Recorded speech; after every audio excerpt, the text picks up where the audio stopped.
about this love, about this, about this love, about this love.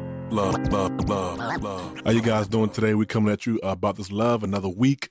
Thank you for riding with us as we continue on season 2.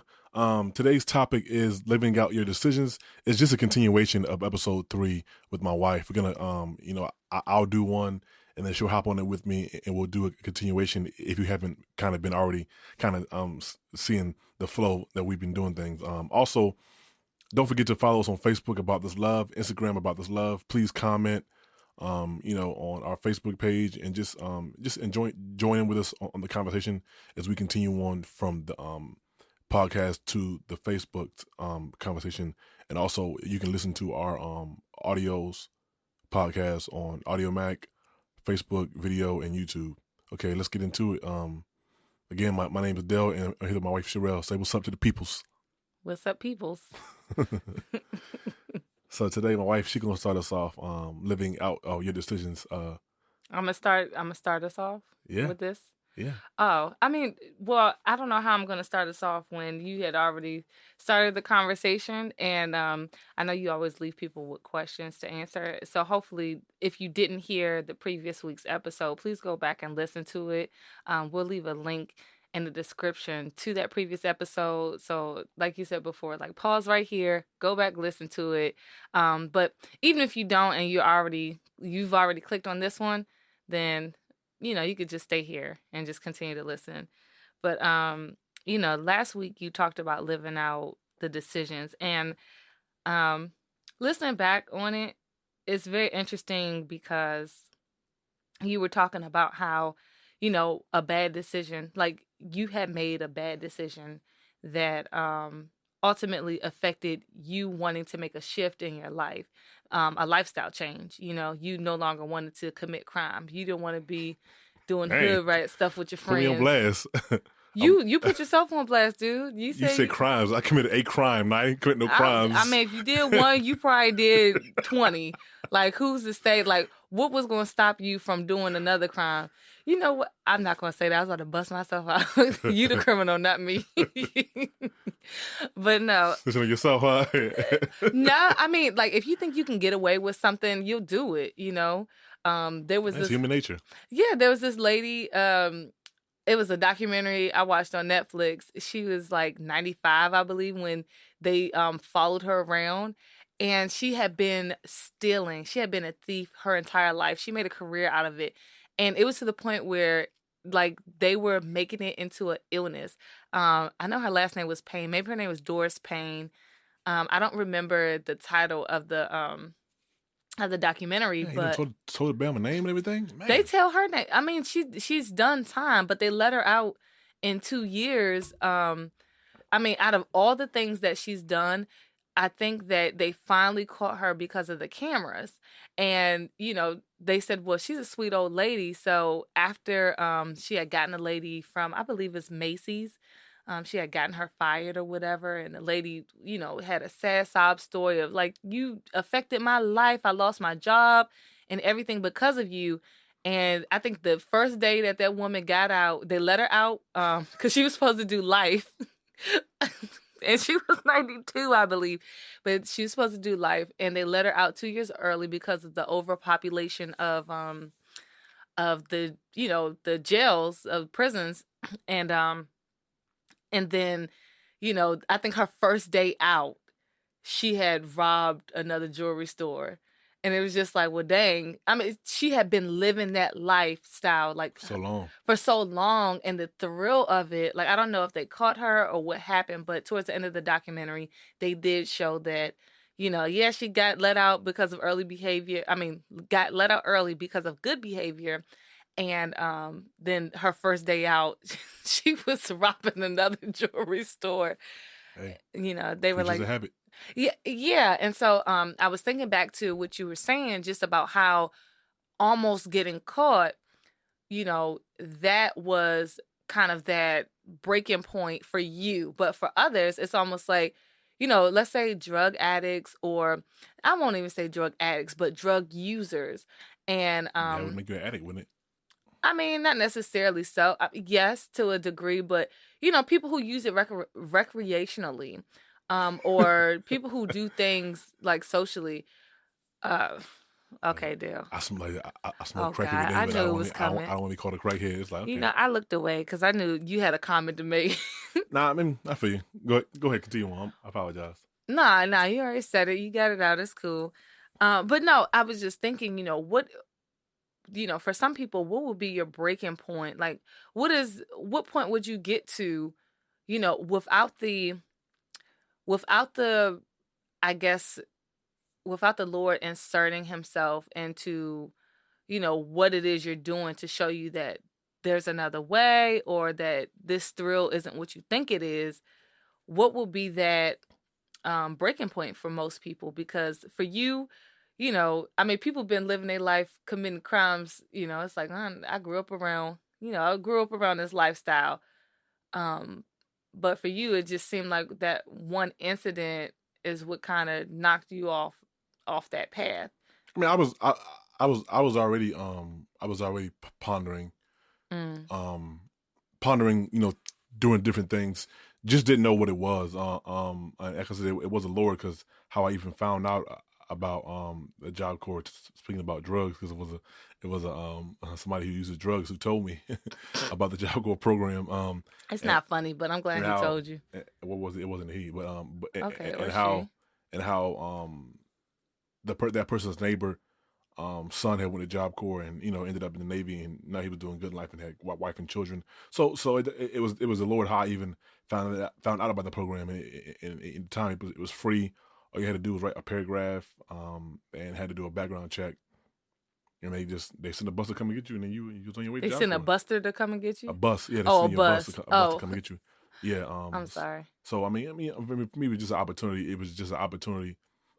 It was a way. It was a way out of my current environment, which I didn't really think I would ever get out of it. As I look back now, because oftentimes when you're in certain environments, it almost seems as if it's hopeless, as if you never get out. So oftentimes, the last thing on your mind is living out is having to live out your decisions because you're thinking, man, I might not even be able to, I might not be even living tomorrow. So the heck with living out my decisions. I ain't gonna be here tomorrow. But but unfortunately, if that happens and you're here tomorrow, I just pray that you wouldn't find yourself in a jail cell or in the situation that you couldn't get yourself out of. So I just think for a lot of people, you know, just the thought of hopelessness, Mm. would actually prevent people from actually thinking about tomorrow. So that's just Well, I think, insert. yeah, but I think that can go for good and bad decisions that we make in life that we have to live out. Prime example, I would say. So you gave the example of maybe doing something bad in life, or just doing something that's just not, that can affect other people's lives, them losing their lives, other people getting hurt, or even your life. Not your life, but you as the listener, like your life, you ending up in jail, Mm-hmm. or someone you know or love ending up, just in a really bad situation, or even facing death.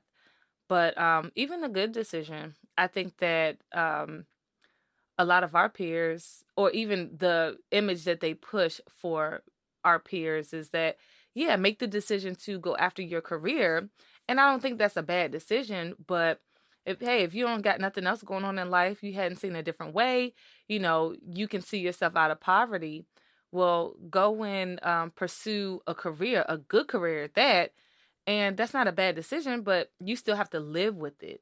And then you could work your way up the ladder, and you make good pay in, like, what, 5 to 7 years, and you're a CEO or you're a partner In or five to so. 7 years, you CEO. It's gonna be a little longer than that. I mean, okay, depending on what company that you're working for or what career you pursued, I mean, that's still something you would have to live out if you started on that. Well, I wouldn't say you have to live out, because the Lord can come and excuse me, Intercede. intercede. My nose got a little stuffy. Intercede um, on your behalf and just come and change that whole plan. But um, before that happens, or before you see that, taking place in your life, it's almost like, well, dang, you may sit down one day, get home after a long day, you know, I don't know, working at a hospital or working in a law office, and it's like, shoot, I made this decision to become a doctor or to become a lawyer, and I have this, I have to do this. I can't just up and leave. I can't just up and stop, the work that I've done thus far. People are counting on me, just as far as my clients or these lives that I've encountered. They're looking for me to like go and heal them or go and, change their lives in one way or another. And I think that right there can be a lot for people. That could be pressure. Yeah. And they may not see that there's other ways that they can impact people's lives because they love what they do. And so, but the pressure of the job itself could be a decision that they have to live with. You know what I'm saying? Like, so in order, you get what I'm saying, Dale? I'm kind of following you. Yeah. Okay. Maybe if I give you a more practical example, like let's say we go out and start a nonprofit for, I don't know, homeless woman, and we want to, I don't know, work with the state or something. And it's like, well, dang, I know these 5 to 12 women who have children who are battered, and I want to go out and, I don't know, I promise them I want to go and, you know, help them out, help them with a different, I don't know, help them get off the street, help them, get on their feet. But it's like, well, dang, how can I do that? I mean, I don't think that that's a bad decision to, I wouldn't say make that commitment, but I don't think it's a bad decision to go in that direction. But it's like, okay, now I have to walk that out. Yeah. Now I have to follow through. What can I pull together to follow that through? To follow through with that commitment that I've made to these 12 women, you know? Or find somebody to take your place. And that too. But, if we see no hope, sometimes if we see no way, I hate to say no way out, but if we see no other way to get things done, I feel like you could be tied down even with the good decisions that we've made. Um, you know, so where do you turn to? I guess that's where I'm leading to. My question of where do you turn to when you feel like you've been backed into a corner with the decision that you've made? I mean, I would say that. I mean, I know me. I look to the Lord. I can't speak for the next person. Because I've been there. I've been there before. I think right before I met you. I felt like my back was against the wall. As it relates to the career choice that I was in, and it came to the point where I didn't like going to work anymore.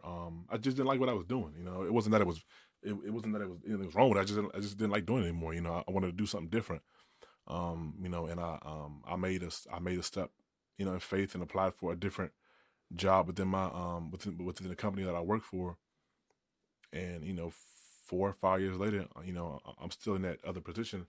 And I'm just going pretty good, and I'm actually just applying for another position to go somewhere else. So I know for me, I mean, I don't know, I know for me, like I said, I just pray about it, and I know that the Lord gives us wisdom, because I know oftentimes I feel like, and I'm a kind of pivot real quick, but sometimes I feel like people, believers, they kind of pray to God, and they want God to give them a decision, or they want God to tell them what to do. And the Lord's like, well, I've given you the wisdom and the knowledge to know what to do, And free or will. the decision. Yeah, the decision is really up to you. You just have to live out that decision, whether good or bad. And it's not that the decision is bad as much more as it is. It's like we want God. Hey, God, tell me go left. Like they want somebody in their life to tell them where to go. That way, when things kind of blow up in their face, they have somebody to blame. So I know for me, yeah, it was a big decision to jump out in faith and pursue another career, because I had to go back to school again within that trade, and had to learn a whole another trade again. Even now, when I apply for another position within a company, and I'm like, man, I'm gonna have to do it all over again. I'm gonna have to start from the bottom,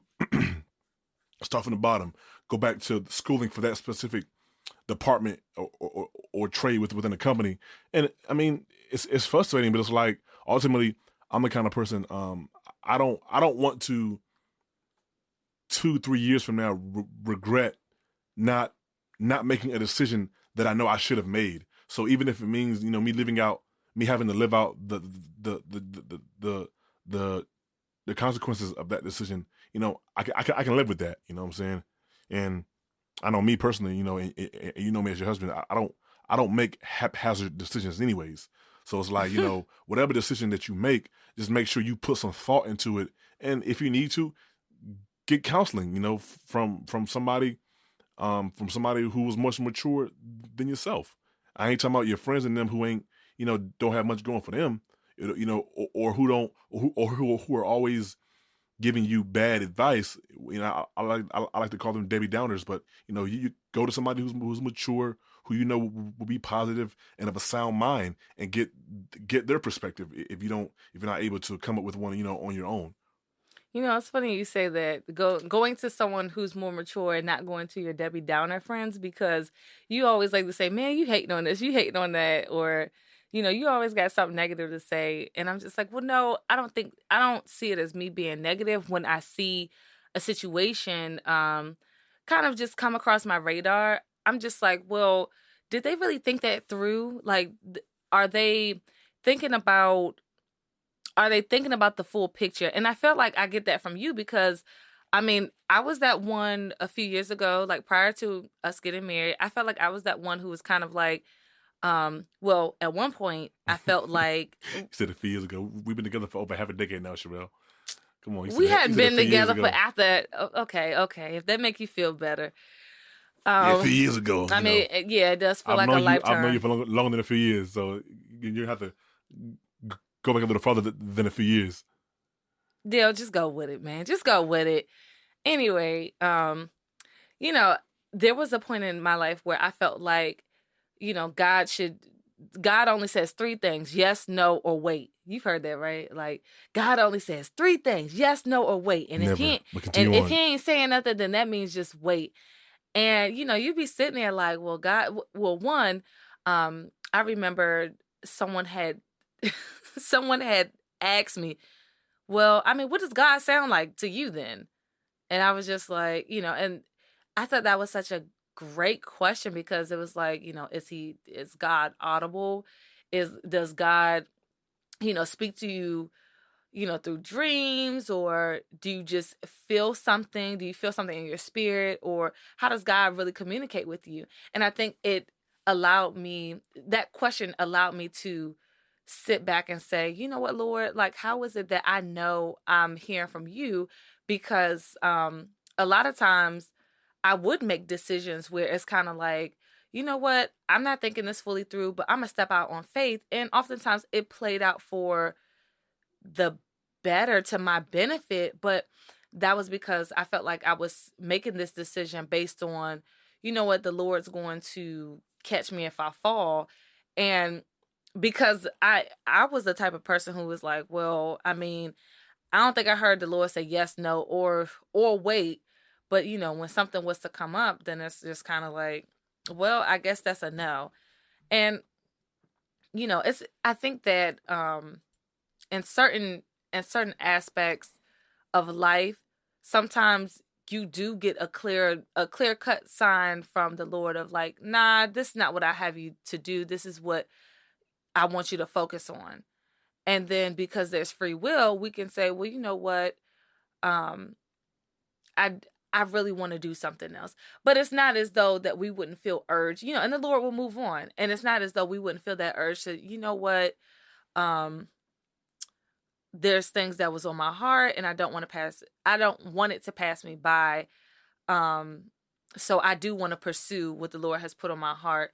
But I think it goes back to, submitting to the Lord, your plans.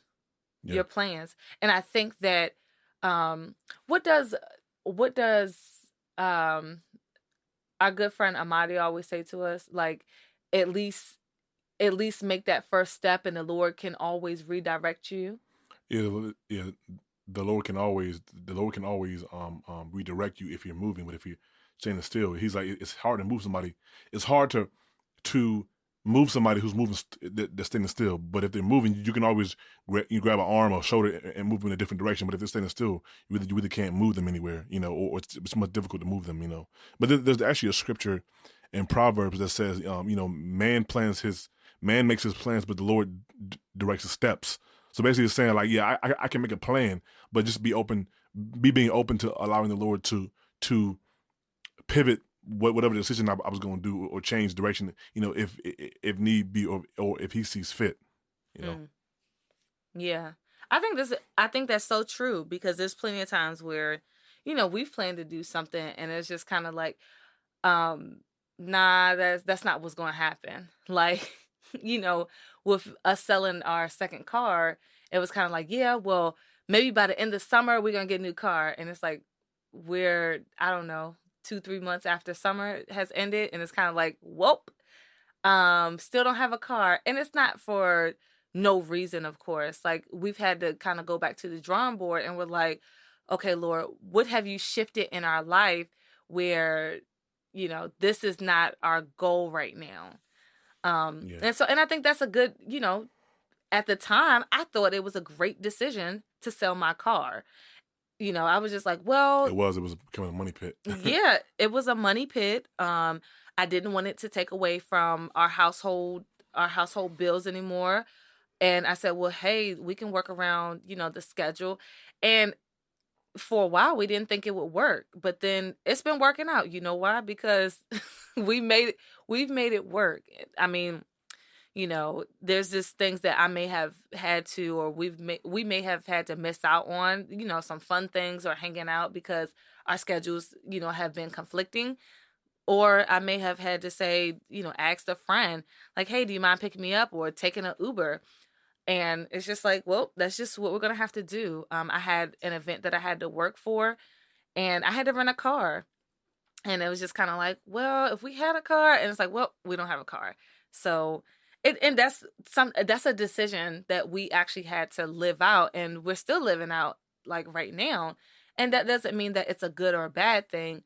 But for those major decisions, like, I mean, for those major decisions, that's a little bit harder to, I guess, like, process or work through. Yeah. I don't know. Is it that, sorry, I lost my train of thought. Maybe I should take a sip of water. Excuse me. No, I mean, if I'm understanding what you're saying, it's just saying, like, doing what you have to do and just being able to live out that, being able to live with that decision, whatever it is, whether it's choosing to pick up and move an hour away, so you're choosing to go to a better school, choosing to move the next state so you can get a better career. I mean, whatever it is, it's fine. But just being able to live out that decision. I know on my previous podcast, I just spoke about. I talked a lot about a lot of the things I spoke about were just bad decisions, and I would like to say I was speaking more to younger people who tend to just to do things haphazardly and not think about the outcome. Like I said, I've met a lot of young ladies over the course of the years before I met my wife, who I considered dating, but I actually did not, because their decision making to me just wasn't really up to snuff. It's like, and it's not to judge them, but it's like, I'm getting to know you, we friends, you got 2 and 3 kids by 2 and 3 different dudes. That lets me know off the rip that your decision making probably ain't really where it should be. And I'm not judging the fact that you have children. I'm just judging the fact that you have children by three different men. If you'd had 3 kids by one dude, hey, I can live with that. But you got 3 kids by three different dudes. That just lets me know that off the rip, your decision making really isn't too good as far as I'm concerned.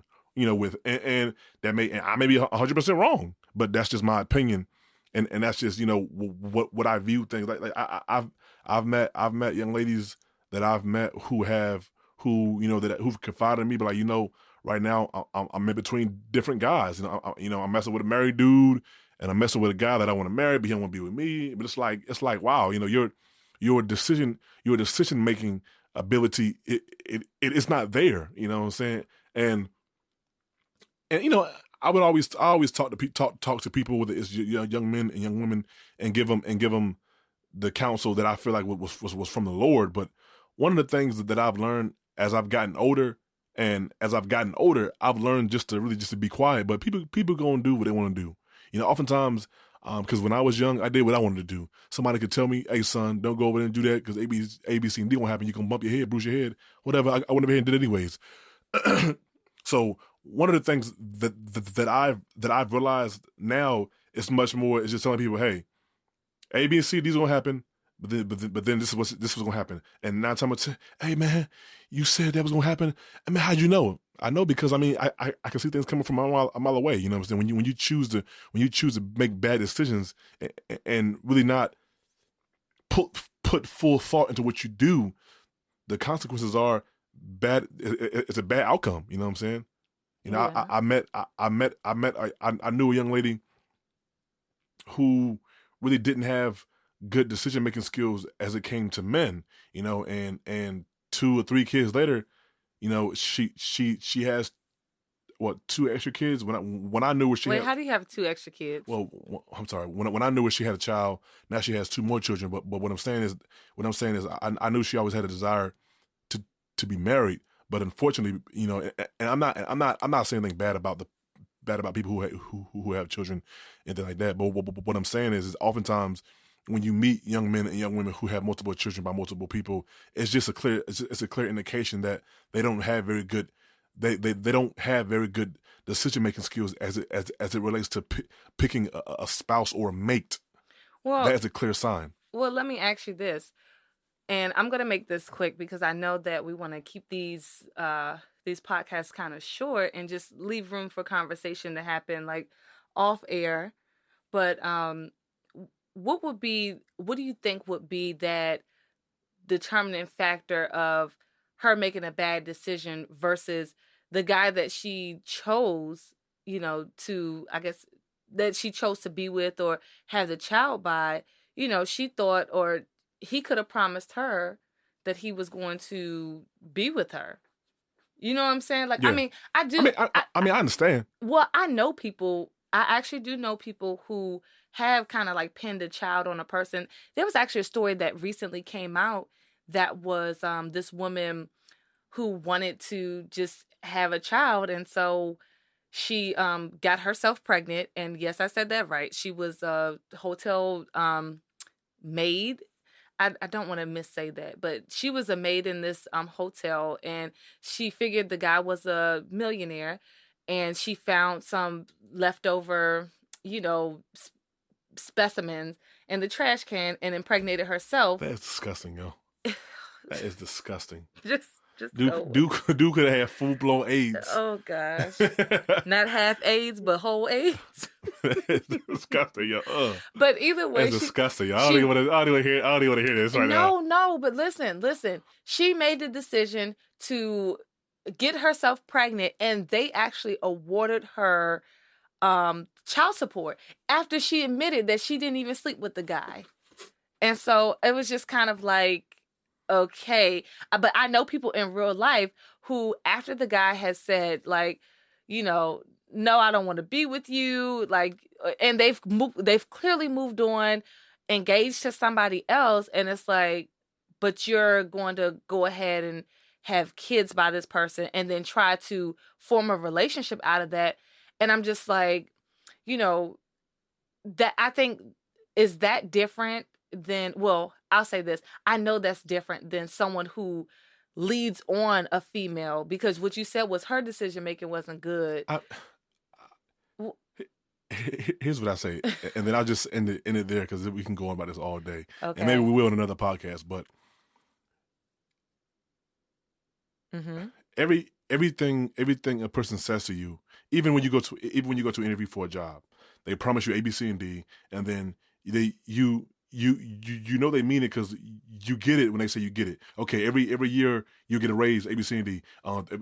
After 3 months, you get dental, vision, and healthcare. Okay, boom, boom, boom. When you get that, That's how you know they mean business. When you and the problem I have, but the problem that I have with someone leading you on is, in order to lead me on, or in order for you to be, or for me, in order for you to lead me on, there has to be some type of action behind what you're saying. So you can't just keep telling me the same thing for 2 years and we say, oh yeah, no, he didn't lead you on. You wanted to be in this illusion or illusion world, because it's like, after a while, I need to see some type of proof behind what you're saying. So for me, it just goes back to what I said before. And I'm not judging anybody. I'm just saying it's bad decision making skills is what it is. Because you don't have the ability to see that, okay, I hear what you're saying, but what you're saying is different than what I'm actually seeing, what you're actually showing me. So at some point, you have to be like, this person's full of crap, because what they're doing isn't matching what they're saying. So that's what I mean when I'm saying it's this just, person is full of crap. It's just bad decision making skills, because I mean that's common sense 101. Children would tell you. My son would tell me, "Well, you told me that," and he's 6 years old. At 6 years old, he knows that, well, you told me this and you didn't do it. So as an adult, I'm fully sure or fully aware that as an adult, that's a skill that I should have. Whether or not I choose to use it or not is another thing. But as an adult, that's a skill you have well within your grasp, is to see, okay, I hear what you're saying, but it is what you are doing lining up with what you're saying to me. And if it's not, then they're not leading you on, because the actions are not lining up with what they're saying. So I mean, to me, this, like I said, this can be a whole other discussion, a whole other podcast discussion within itself, and I think it probably will be, because there's so many ways you can go with this. But just to kind of bring it back around third base, with just living out the decisions that you choose. Is there anything you wanted to just end with? I ain't want to. Any closing remarks that I had? No, I thought that was a really good example, because our son does definitely, he'll definitely say, well, Mommy, you said that you were going to do A, B, C, D, and E. Why didn't you do it? And, it's like, well, dang, he's absolutely right. And we have to live with that decision of letting the other person down. And I think for older people, not children, but for older people, like, we have to live with those decisions of listening to someone who doesn't keep their word. So I just wanted to close with that. Just, who in our lives, or trying to look for those in our lives who actually keep their word to us, whether it be our employer, friends, family, are we keeping our word to our children? And if we're not, like, what decisions are we making that is, that priority supersedes what exactly? And whether it be a good or bad decision, we have to live with that, because we have free will, and because those are the choices that we have made. Among other things that happen in life, we hope that you make a good decision and like, share, and follow us Facebook, on About This Love, Instagram, on Facebook and Audio Instagram. Mac. And on Audio Mac. Share, like, and please leave us reviews. Let us know how we're doing, and if there are topics that you would like for us to touch on, please, let us know, and we'll definitely do our research, have a conversation about them, and possibly do it. Thank you. And possibly do it. Yeah. Till next time. Peace.